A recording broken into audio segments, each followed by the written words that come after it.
مکہ سے جو مدینہ جانے والی بس تھی اس کے ساتھ ایک خوفناک حادثہ ہوا۔ کتنے لوگ شہید ہوئے، تمام ڈیٹیل آپ کے ساتھ میں شیئر کروں گا۔ کہا جاتا ہے کچھ سفر انسان خود نہیں چنتا بلکہ اللہ اس کے نصیب میں لکھ دیتا ہے، اور مکہ اور مدینہ کا رستہ بھی ایسا ہی ہے جہاں قدم اٹھتے نہیں بلکہ دل کھنچتا ہے۔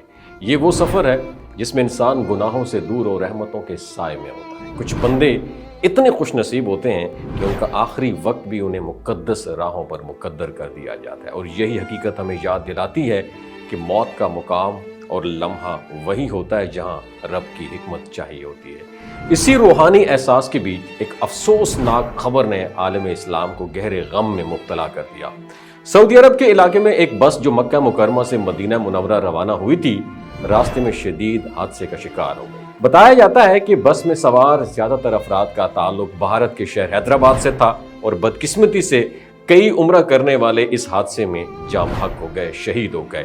اِنَّ لِلَّهِ وَإِنَّا إِلَيْهِ رَاجِعُونَ۔ پہلی معلومات کے مطابق ایک آئل ٹینکر سے بس کی ٹکر کے بعد آگ بھڑک اٹھی، اور آگ کی شدت اتنی تھی کہ امدادی ٹیموں کے پہنچنے سے پہلے ہی درجنوں جانیں خاکستر ہو گئی، اور 42 افراد شہید ہو گئے، اور صرف ایک شخص زندہ بچ سکا جس کی حالت بھی انتہائی تشویشناک ہے۔ اور سعودی حکام نے واقعے کی مکمل تحقیقات شروع کر دی ہیں، تاحال اس بات کی تصدیق نہیں ہو سکی کہ حادثے کی بنیادی وجوہات کیا تھیں۔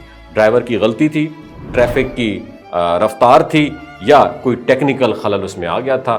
بھارتی سفارت خانہ، ٹور آپریٹرز اور متعلقہ ادارے جو ہیں یہ مسلسل رابطے میں ہیں، اور حیدرآباد میں ان خاندانوں پر غم کا پہاڑ ٹوٹ چکا ہے جنہوں نے کچھ روز پہلے اپنے پیاروں کو خوشی سے رخصت کیا تھا۔ اب وہ انہی چہروں کی اطلاعات کا انتظار کر رہے ہیں جنہیں وہ واپس گلے لگانے کے خواب دیکھ رہے تھے۔ ہر گھر میں ایک ہی دعا گونج رہی ہے کہ رب انہیں صبر دے اور ان شہید ہونے والوں کے درجات بلند فرمائے۔ یہ واقعہ ہمیں زندگی کی حقیقت کا پھر سے احساس دلاتا ہے۔ انسان دنیا کی بے شمار سفر کرتا ہے، لیکن وہ سفر جس میں دل اللہ کی طرف مائل ہو وہی اصل عزت ہے۔ اور یہ لوگ ایک ایسے رستے پر تھے جس کی منزل مسجد نبوی صلی اللہ علیہ وآلہ وسلم تھی۔ کتنی بڑی سعادت ہے کہ ان کا آخری سفر بھی عبادت کی خوشبو لیے ہوئے۔ بلا شبہ گھر والوں کا دکھ بہت بڑا ہے، جدائی کا چپتا ہوا احساس اپنی جگہ موجود ہے، لیکن اس کے ساتھ یہ یقین بھی دل میں اتر جاتا ہے کہ وہ اپنے رب کے مہمان بن کر گئے۔ اللہ تعالیٰ انہیں اپنی رحمت کے سائے میں جگہ دے، ان کے اہل خانہ پر آسانیاں نازل فرمائے اور زخمیوں کو مکمل شفا عطا فرمائے۔ ہمیں بھی دعا کرنی چاہیے ہمارا انجام بھی اسی حال میں ہو کہ دل اللہ کے ذکر پر قائم، زبان پر توحید کا کلمہ، اور قدم ایک نیکی سے دوسری نیکی کی طرف رواں ہو۔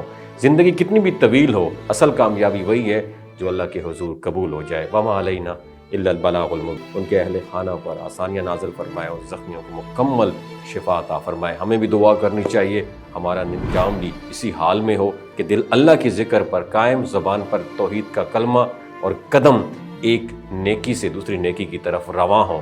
زندگی کتنی بھی طویل ہو، اصل کامیابی وہی ہے جو اللہ کے حضور قبول ہو جائے۔ وما علینا الا البلاغ المبین۔